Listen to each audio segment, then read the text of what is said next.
He said he'd be back. Arnold Schwarzenegger returns as the Terminator in this explosive action-adventure spectacle. His mission? To protect John Connor, the boy destined to lead the freedom fighters of the future. His opponent? The T-1000, the most lethal machine ever created, sent back through time to kill young John. Oh, no. His ally? Sarah Connor. Oh, no. John's mother. Right? Okay. Yeah. Oh, I hit that mother. This is cursed, isn't it? I'm still following. Oh, here we go. Linda Hamilton co-stars, reprising her role as the quintessential survivor, a woman warrior whose warnings go unheeded by a world careening toward a nuclear holocaust she knows is inevitable. I don't hear the word careening a lot, but keep going. Yeah. I always hear it in reference to like a car going off a road. Yeah. I never heard it like that. Yeah, that's kind of the way we're going, right? Like, let's just keep, we'll keep making the fucking killer robot shit. Somebody careened this series into the sun. Co-written, produced, and directed by James Cameron. The Terminator. Aliens. Oh. The Abyss. I'm waiting for that one. T2 is a tour de force of stunts and astounding special effects built around a touching and emotional human story. Visually stunning, unexpectedly moving, the film is a true epic. Ooh, wow. This must be like the re-release. Did it have to specify human story? Because you can't just care about the Terminators. Okay. Real right? quick. When was the There's first feelings. It's almost like a movie full of robot fights wouldn't really make a good movie because you need like plot and stuff, right? The hell movies are you watching? I don't. real quick? When was the first Terminator? 1984? 84. Okay. Yes. So Terminator, like you said, we get introduced to John Connor. We see him in the future looking all cool and stuff. And then we just cut to 7-year-old John Connor. Oh, he looks like a 7-year-old if I've ever seen one. Does he look 7 to you? That looks like an action figure of a 7-year-old boy. He is the most 12, 13-year-old, 7-year-old boy I've ever seen. I think that is the most nitpickiest thing you could say about this film. It's just, why not set it a few years later? I thought he was 10. Is he supposed to be 10? Yeah, I'm pretty sure he's supposed to be 10. Well, I just did the math, and he should be 7. So he's wow, are you trying to say that like the Terminator 2 movie is wrong? James Cameron is wrong? Yes. Yes. 7-year-old boy, John Connor. At least he's not 25 or something. Like a set, Not like Robin and Batman Forever. Yes, exactly. The kid's got nowhere to go. The 25-year-old kid? The 25-year-old, 15-year-old. I think he might have an apartment somewhere. Anyway. We're talking about Drake Bell? What? You hang around a lot of biker bars, Arnold. So Terminator 2. The plot is Terminator 1, but bigger and badder. Like good bad, not bad bad. This is the only way you do the sequel. Yes. Unfortunately, this starts the trend of something that would have been awesome to see in the movie, and it got spoiled in the trailer. He was programmed to destroy the future. You don't know what it's like to try to kill one of these things. Now his mission Get down. is to protect it. Come with me if you want to live. Like, I did not see the trailer for the first one. Okay. So when I actually went and watched this, like I said, I saw scenes here and there, but I didn't really know what was going on. So when I saw this movie for the first time, all the way through, the first act, it's like, oh, that T-1000 is like a good guy. He's there to save him from that bad guy. Must be, because Arnold was a bad Terminator in the first one. Yeah, he's a police officer. We always trust police officers. Yes, always. And the T-1000 is like personable. Like he has more of a personality than the T-800. Like he's able to like talk normally to people. Do you have a photograph of John? Yeah, and he like kind of the Galleria. Yeah, the Galleria. He like kind of smiles. It's like he can do stuff to blend in a little bit better. Yeah. So when you watch this, you're like, oh, he's the good guy. Arnold's clearly the bad guy. And then there's that amazing twist where Arnold shoots the T-1000 and goes, "Come, like I'm here to protect you and whatnot. Come with me if you want to live." Yeah, and then they put it in like the teasers and trailers. Well, because he's got to say the line, Tony. Yeah, but wouldn't you want to wait for the movie to see that? I'm sure James Cameron was upset. He worked very hard on this movie. Yeah, it's like, wow, it's the setup is so great. It would have been such a good like twist. And again, it's not the last movie that does that. No. Unfortunately, Unfortunately. this movie is really, really good. it is like everything from the first film got better. The stunts got bigger. The effects got bigger. Music is now orchestrated and like with a bigger orchestra, and it sounds even better. This is a monumental FX achievement. Yes, between ILM and Stan Winston Studios. Mm-hmm. Yes, the CGI water in Abyss did so well that they like, let's try liquid metal now. Yeah, all they did was change the color. Yeah, if I'm going to be realistic, like literally it's the same and thing. They made it more reflective by changing the color. For 91, it's really it's really impressive. Oh, it's great, dude! It still holds up. Did you guys watch like Did you watch a Blu-ray of this? I watched it in 4K actually, and it's just it's crazy how much it holds up. Oh yeah, like the effects. Yes. I was always a little confused by the liquid metal. I'm just like, all right. So they say like you need to nothing dead can go through the time displacement thing, right? You need to have flesh. So it's like, does he show up in a flesh shoot and then discard it, and we never see that? Because he's been maybe it confuses it enough because the alloy can. I don't know if that's how that works. I don't know. Does the alloy contain organic elements? I don't know, but it is an awesome effect. It's really, really cool, and I love like the limitations he has, where it's just like, he can only form knives and stabbing weapons. Knives and stabbing weapons. Now, if they can grow flesh, couldn't they just grow flesh around a nuclear bomb? Couldn't they put a nuclear bomb in a Terminator and just grow flesh around? Don't worry, we're not there yet. Yeah. Don't you worry. You'll get your wish. What's your favorite stunt in this film? I would definitely have to say the... Oh, God, there's so much good special effects. I just stopped myself, too, because I would have to say the truck scene with the motorbike and the... Yeah. And like the sewerway, the drainway. The truck going off into the LA River there. And then just when he thinks, like, I'll get away with him, just like flies over the top. It's like, jeez. Yeah, and then this is, like you said, the 90s were like so good for special effects. Well, it's all practical because that's why it looks good and it's going to hold up. It's practical, it's in camera. And like, look, you can have good CGI effects, just we'll get there, but this series does not utilize them well. No. But that's why like scenes like this are so memorable, because nothing like that had really been seen before. Like there's a truck chase in the first one, but it's not on this level. Not it doesn't like look this, nearly as good as this. We get two big ones like we get this. two big chases. Yeah. Oh, the helicopter chase at the end? Holy shit. Where if you look, the T-1000 has 4 arms in that scene. What? You never seen the close-ups of that? No. Yeah, the T-1000, he has 4 arms, so he's like piloting and then shooting. He grows 2 arms to pilot, and then he has. There were alternate angles that showed it more, but in the final film, you have to look really close. Like, oh shit, he's got 4 arms. Is that in the extended cut? No, I think it's in the final cut. Funny you mentioned the extended cut, which is my favorite version of this film. It's the definitive version of this film, in my opinion. I think the ending's pretty cool. Is the ending with her at the park in that? Okay. So no, it's the bow on the thing, and it's like, here's Terminator 1 and Terminator 2. We did it. It was a great story. We loved it. Thank you, James Cameron, for that tour de force of futuristic machines and apocalyptic have you ever seen Fallout. the extended cut? What's the difference? So she has like a dream where she meets Kyle Reese, and Kyle's like, you got to protect our son. I'm good with cutting that scene out. I mean, it's nice to see Kyle Reese again, but I don't think you need it, the scene. I don't think it needs to be there, but I mean, I don't know. I guess, again, definitively to tell the story, I think it's fine. Yeah. So that's their, this CPU, the rebooting the brain, where he takes the chip out and everything and reboots it. That's from the extended cut. That's not in the theatrical cut. Where she like almost breaks the processor. Yeah. Talk about great effects. She just died. Linda Hamilton had a twin sister look just like her. Oh, wow. So it's one of the coolest things. I didn't know that. Wait, you didn't know? You didn't know how they did this? I did. Well, I didn't know that was it. I know the twins from Gremlins 2 that they did. I didn't know Linda. The twins from Gremlins 2. We'll get to that scene. Yeah. But so how they did the processor scene. So it's Linda Hamilton with a prosthetic, like an animatronic, like Arnold digging in his head, and a body double of John Connor. Okay. And then they have the mirror, but it's not really a mirror. Oh, and on the other side is Linda Hamilton, or vice versa. Linda Hamilton's twin, who looks exactly like her, the real Arnold and the real John, and the camera's moving around. That's how they got that shot.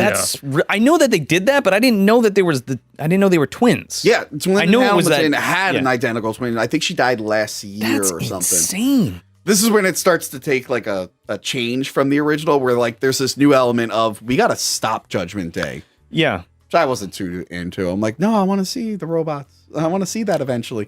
But yeah, so they went. Tony like, standing there on the fence, shaking. Oh, yeah. Fucking nuclear explosion happening. but that's like what kind of like triggers it. By the way, that nuclear explosion was the most horrifying thing to watch as a kid. Dude, it's terrifying. It is. It still gives me the chills. I'm just like, because like it's when they all bow down and then they just start sizzling. I'm like, oh god. There's something about this film that everybody forgets that when we go into the sequels, I'll mention again, but like this movie is scary. Yeah. This is an action movie, but it still retains those horror elements. Yeah. I mean, T-1000 is fucking terrifying in this. Yes. Yeah. Robert Patrick's amazing. Scary as Like, shit. and His running is the most intimidating running I've Well, ever seen. Did you ever see the behind the scenes of them like scanning him for running? It's him in tighty whities with just grids painted on him so they could like film it and be able to match it. But like that's what now you would wear like a motion capture suit, but that's what they had to do back then. Oh, yeah. Yeah. But yeah, no, he is horrifying. Yeah. And just the way it's shot and everything, Yes. you know? And yeah, that nuclear, like the nuclear. I said it right. Nuclear. What is it, 1959? Godzilla. Yeah. Godzilla. So when they blow up, like that's the scariest thing. And then like when her like skin comes off, like ashes. She like goes into flames and then her And it's flesh cool. melts It like off. hits in waves. So she Yeah, says yeah. like one of the things that's cool when you watch the first one is like they mention a lot of the stuff, but they don't show it. Mm-hmm. You see a little bit of the war afterwards. But then in this movie, she's talking about how like she saw like she has nightmares of them turning to ash and whatnot, and you think that's all you're gonna get. But then it's like, no, you're gonna see that scene of them all just like melting, and then it's her in the dream sequence. She's like watching herself. Yeah. Doesn't fucking matter. You don't fucking matter. He doesn't fucking matter. We're all fucking dead. They do the whole subplot of trying to stop Judgment Day, and I love that we find out that it's eventually a causality loop, where it's like, oh, so leaving the Terminator pieces behind at that thing, which originally the first one they were going to show it was Cyberdyne, Right. they decided not to. Right. Leaving the Terminator pieces there is how Miles Dyson got the idea to make all the stuff, which led to Judgment Day. And it's like, but how did the Terminator get there originally if he had to have been there? Causality loop. It's just That one I can deal with. Yeah, that one. That one I can. That one's I can not just. so bad. I can just let that slide because was Judgment because- Day going to happen anyway, and Well, they just changed it a little bit? We want to watch 3 and With this, 5 again? fuck. I mean, just this would have been a thing where it's just like, well, actually doing that, it sped up Judgment Day, and now we're gonna get the scary Terminators even earlier, quicker. I think that's what it is, and it's that thing where like, you know, this is gonna sound ridiculous, but I'm gonna like think about the Library of Alexandria. Okay. I think we've talked about this before, where there was shit that was figured out and methods of doing things that are completely lost to time, but then we figured out how to do them again. Yeah. Maybe not as good, Yeah. but now Not as well. Not as well. Proper grammar. Oh, was excuse burned the hell at out of me. Library of Alexandria. really. It's really. It's a very Welcome to the show, enigmatic Tom. thing, you know. Whatever. I can't pronounce Saul. We're people, not cybernetic organisms. Cybernetic organ. Okay, wait. We forgot to go into that. So Cyborg. He technically can be a cyborg because he does have living organic matter tied to him, but he can live without it and become a full-on machine. So then, no, he's not a cyborg because a cyborg has to work with human parts. He only they just have a covering. Do you agree? Yeah. No, I think you're right. No, he doesn't. He doesn't need the human parts. I mean, I always said like he is a cyborg that can be a machine. That's it. Like RoboCop's a true cyborg. No, yeah, and we Yes. do get a true cyborg a little bit later. We'll talk about that. Yes. Yeah. But yeah. So the catchphrases, "Hasta la vista, baby." There's that. What's the other one? Chill out, dickwad. Yeah. Fuck you, you little dipshit.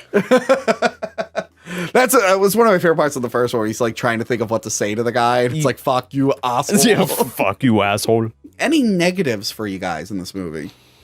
I was not a fan of the product placement during the initial teleportation into the movie scene because they had a Dunkin' Donuts product in there. In the first movie, they were too good for that. They're like, we don't need product placement. This is the first movie. We're awesome. The second one's like, nah. We're sellouts now. Yeah, I hate when things sell out. And you know what? I think I will talk more about sellouts on patreon.com/hackthemovies. And, oh man, sorry, I just need to stretch. What's that, Joe? Oh, yes, you can get this at Teespring. Oh, yeah. This t-shirt. Can you? Yes.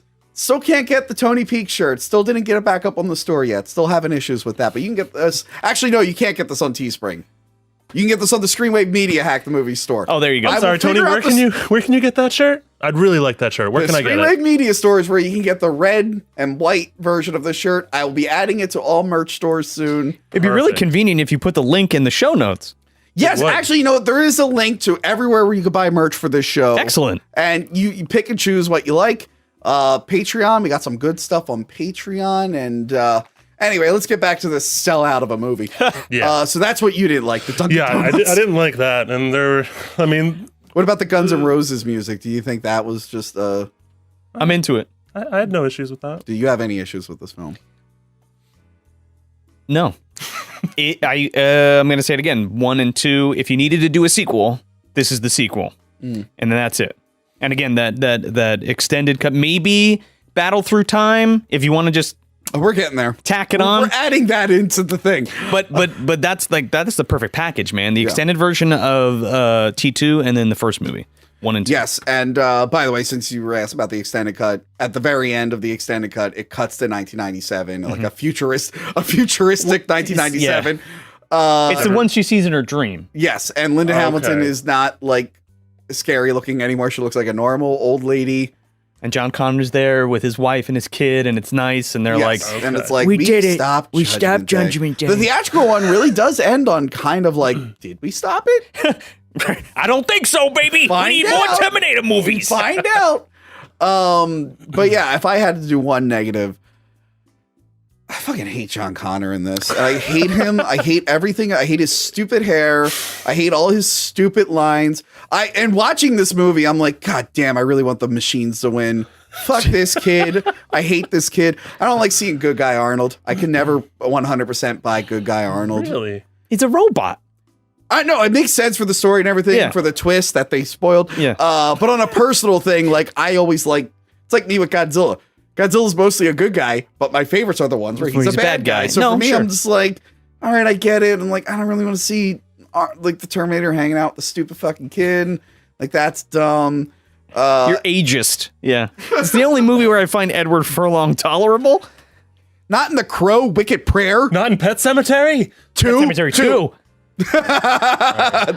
Do not be smirched the name of the first Pet No, Cemetery. that's actually fine because he's about the same age. 7? Teen. 10. He's 12 in that. No. Oh, you know what? Maybe he's being more annoying because he's playing a 7-year-old. I do like how they dispose of the Terminators in this with the liquid metal. Oh, or Yeah. the molten, melted steel. Yeah. Spoiler alert. Okay. Before we move on to Terminator 3. Oh, sorry. Excuse me. So I have more to complain about Terminator 2 if you want. no. Okay. Okay, what is it? Well, it's just one thing. What? And it's about the ending scene. Because the CGI on the profile view is like Oh, for which? just the profile view of the T-1000 when he melting. reforms? Oh, yeah. Like the overhead shot looks Cool. flawless to me, but they like cut very briefly to a profile and it looks like hot garbage. Yeah. And I'm just like, really? He looks by the way- immaculate the entire movie, and then just for like that one shot, they're like, eh. All right. This is the question I want to ask you guys. Now, are you guys like smart, or were you one of the idiot kids who thought that was a lava factory? I never thought it was a lava factory. I knew kids who swore it was lava. And I'm like, why would there be a factory of lava? It's not a volcano. Are you still friends with them? No. Okay. There Might be for the are better. people who swore it was lava. And then when I had to point out like all the stuff, they didn't want to admit that they were wrong. And they were like, no, it's lava, you idiot. I'm like, melting what? plant or something, right? I'm like, It's a steel place. it's a Yeah. steelworks. Yeah. Yeah. Well, I'm glad I'm here with two smart people. Who said it? Huh? Who said the lava factory? No, kids Oh, I thought growing you up. meant who said there's two smart people. No, kids growing up swore it was the lava. It was the lava factory. I've never heard anybody say that. Speaking of totally moronic, let's go to Terminator 3. Segways. Wait, do we? So we're unanimous on? No, you and I are on the same page. Oh, yeah, I forgot. before we go to Terminator 3, Terminator 2, is it the worst one? No. No. Hell no. No, in my opinion, it's probably the best one. In my opinion. If I the would agree with you. If the first movie had this movie's like effects, cinematography, and music, it would be the first one would be so much more. But that's what makes the first one nice, because it is Yes. the low budget. Yes. Like Yeah. it But I makes think it that's personal. the only thing that makes Right. people think that. I think the first one's a better movie. I Because think the story in the first one better. Story-wise, The characters. For yeah. sure. I can And understand. There's And an I- iguana in the first one. I heard a lot of people have said the first one is, it's a slasher movie. And it's like, no, it's a sci-fi movie with horror elements in it. And also in the first one, But it does feel I like forgot this little Easter egg. horror There's movie. a theory that James Cameron is the father of John Connor, not Kyle Reese, because Sarah Connor is dating a guy and he leaves her a voicemail. And I forget what his name is, but it's played by James Cameron. So theoretically, she could already be pregnant and not know it and just assume it's Kyle. But in theory, James Cameron could be the father. she gave birth to Sam Worthington, and that was James Cameron's So anyway, Terminator prodigy. 3. No, Terminator T2. are we going chronologically Sorry, time-wise? you're right. Because I said prodigy, protege. Excuse me. Fate technically happens after. Before we move on, we were talking about this before or at the beginning of the episode. T2 3D Battle Through Time. Yeah.